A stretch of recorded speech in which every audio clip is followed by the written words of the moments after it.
Welcome back to the deep dive. Today, we are really wrestling with a question that I think defines so much of our experience now in the 21st century. And it's this: why do we feel so incredibly alone when we are technically more connected than any humans in history?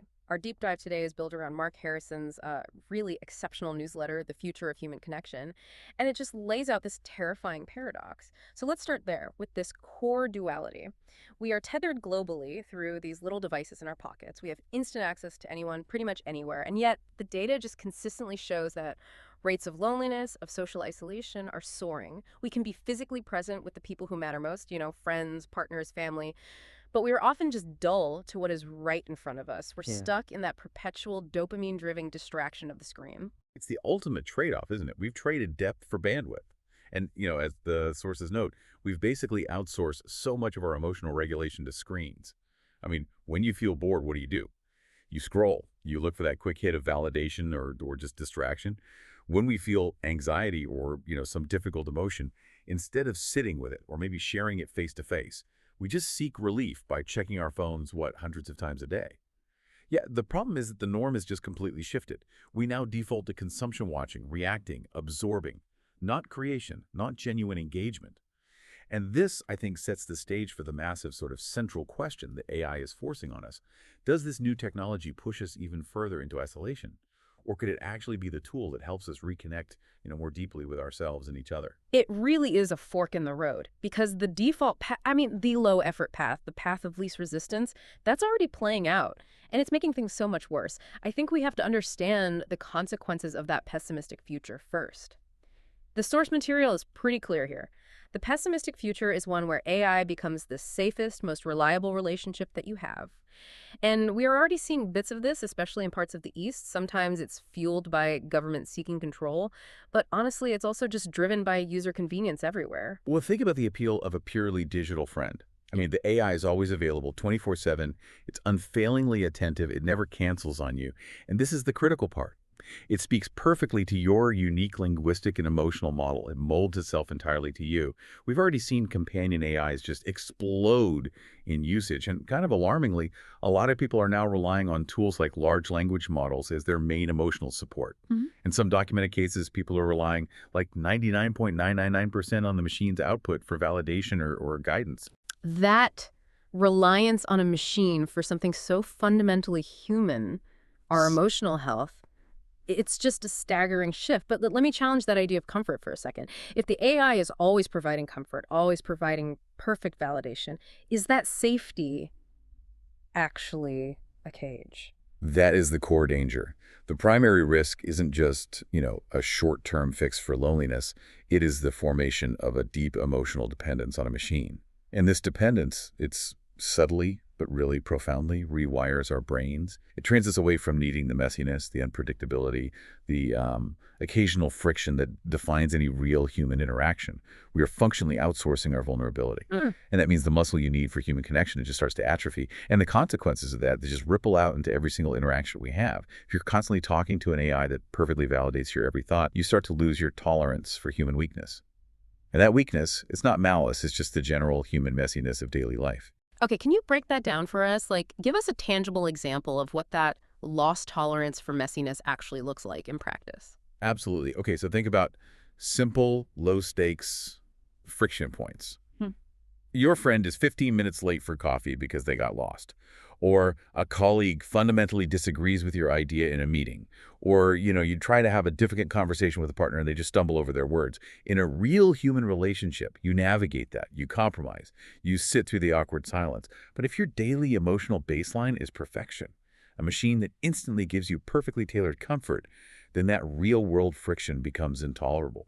We swap genuine small talk, which takes vulnerability and patience, for perfectly tailored instant gratification. And that leads to this dangerous social cycle, right? We Yeah. lose the ability to adapt our social skills because the AI is constantly adapting to us.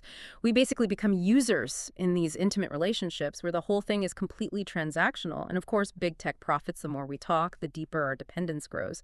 And beyond just the emotional erosion, we really need to talk about the practical vulnerabilities here. When you share your innermost fears, your secrets, your financial worries with a large language model, your AI confidant, you are storing all of that data in the cloud. That's exactly right. Yeah. And that just opens the door to major cybersecurity risks, Mm. even blackmail. I mean, if your deepest vulnerabilities, things you only ever told the machine, if those get exposed, you become incredibly susceptible to ransomware, to coercion. It literally turns your emotional dependence into a leverage point against you. Wow. But you can look at the fragility from an even simpler angle. What happens if there's a huge infrastructure failure, a big power outage, or you just miss a subscription payment? Suddenly, your main source of emotional support, the place you store all your comfort and secrets, is just gone. You're left completely exposed, with severely weakened emotional coping skills, because you outsource the hard work of dealing with discomfort. That picture of comfort leading to this catastrophic emotional fragility it's haunting. It Yeah. makes you realize just how high the stakes are right now. Okay, so if that's the worst case scenario, the default path we have to actively fight against, where does Mark Harrison's source material find any hope? Where is the techno-optimist view, the path where AI doesn't replace human connection, but maybe forces us to deepen it? All right, so the optimistic view, it treats AI not as a surrogate friend, but as a powerful, intelligent tool that's specifically designed to reduce the friction of connecting with good people. We mentioned earlier that people feel too busy to go to events or invest in new relationships, and why is that? It's because the admin burden is just overwhelming, and the chance of meeting someone truly aligned feels too low to justify the time. So this is where AI transforms into what the source calls a social OS, an operating system for your entire social life. And it moves way beyond just, surface level dating app matching. It's not just pairing people who like the same movies. Okay, let's drill down into that point. What specifically does this social OS do that's so different? It uses deep behavioral profiles. It analyzes your actual activity, your communication style, your preferences, not just what you list on some profile, to match you based on a much deeper affinity and worldview. Then it handles the logistics. It becomes the ultimate helpful assistant. It can, say, nudge you to follow through when you say you want to meet someone. It can block the time in your calendar, or even proactively book a coffee appointment at a neutral spot. So it's tackling the activation energy problem of making friends. Exactly. I mean, if AI can automate the administrative burden, the scheduling, the follow-ups, the reminder text, which by some metrics consumes over 50% of our screen time, it frees us up to spend that energy on actual high-quality face-to-face connection. You're trading efficiency and logistics for depth and interaction. That's a really powerful idea, using a screen to automate the task of getting you off the screen. Okay, now let's talk about improving the quality of the connection itself, because this might be the most transformative idea in the source material. The newsletter makes this powerful observation that society, in general, has become so highly avoidant. And we see this endemic avoidance in something like 95% of interactions, where people would rather ghost or cancel last minute or just rapidly change the subject than face anything even mildly uncomfortable. It's a failure of emotional muscle memory. That's what it is. We just lack the practice for productive conflict, for vulnerability, for just sitting in an awkward silence until something real emerges. The second people perceive a conversation as possibly awkward or requiring effort, they retreat. And this is where the AI steps in as a coach. It can actually address this endemic avoidance by giving us specific feedback and a structured path for how to approach and sustain those difficult conversations. I mean, imagine practicing a tough conversation with an AI or having it analyze the text chain. It becomes this impartial feedback mechanism. The AI could look at your text with a friend and gently point out, hey, you've canceled on them 3 times in the last month to avoid talking about your career anxiety. Or you changed the subject immediately when they brought up concern X. It nudges you when you're defaulting to those avoidance mechanisms. Right. And this process is so essential because it retrains us to face discomfort. The core insight here is that we connect more profoundly when we face discomfort with vulnerability than when we stay perpetually on the surface. The AI doesn't solve the problem for you. It just prepares you to face the human. That idea of using AI to push us toward discomfort is so counterintuitive, but it's totally necessary if we want deeper relationships. And this idea goes beyond just one-on-one relationships, right? It does. AI can help rebuild real communities, physical meetups, creative spaces. By using those deep behavioral profiles we talked about, it can coordinate groups that go way beyond superficial interests like hiking. Mhm. It could identify people with, say, highly aligned creative needs or specific philosophical perspectives, and then coordinate the actual physical gatherings. It helps us find our authentic tribe, minimizing the effort of trial and error socializing. Yeah. And then finally, on a personal level, AI can just hold a mirror up to our current habits because we can't change what we refuse to see about ourselves.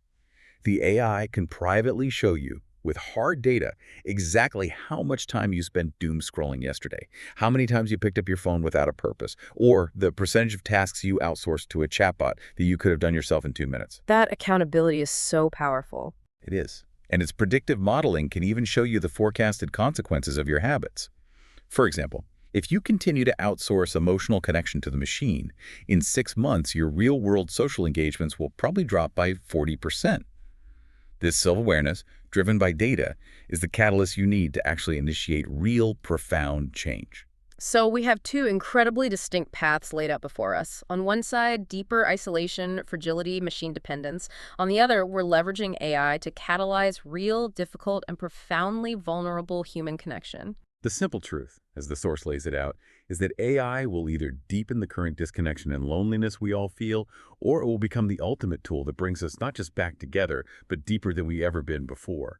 And the outcome depends entirely on how we, the users, the creators, you listening, how we choose to use it. Right now, our focus is just overwhelmingly on efficiency.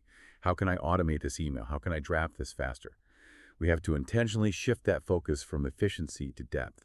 We have to recognize that AI is a tool to empower our human experience, not a replacement for the profound beauty of a deep, vulnerable connection. So what does this all mean for you, the listener, right now as you finish this deep dive? The source material suggests a few immediate, actionable steps for the week ahead just to help you start charting your course toward depth instead of dependency. Okay, first action.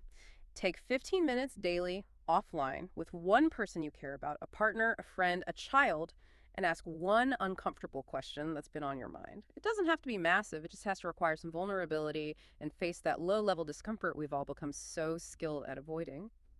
Second action. Use AI once this week specifically to help you deepen a human relationship and then actually do it. Don't just use it to write an efficient work email. Use it to draft a thoughtful, detailed invite for a unique meetup you'd otherwise be too lazy to organize. Or ask it for 3 open-ended questions that are guaranteed to move a conversation past surface-level small talk. And finally, run a behavioral audit. Use your own data, or if you can't, just reflect and ask yourself, how much of my recent use of this technology has been focused purely on efficiency saving time, automating tasks, avoiding work versus depth, seeking insight, improving connection, or facilitating vulnerability? That behavioral audit really is the mirror we need. I mean, if we truly believe, as the source suggests, that connection requires vulnerability, effort, and facing discomfort, what does that efficiency versus depth summary tell you about your current commitment? Are you prioritizing the easy path of transactional efficiency, or are you investing the necessary time in the difficult but ultimately rewarding path of genuine human connection? That's something worth mulling over this week. Absolutely. Think about that audit this week. And maybe use your AI coach to help you finally book that uncomfortable but necessary conversation you've been avoiding. We'll see you next time on The Deep Dive.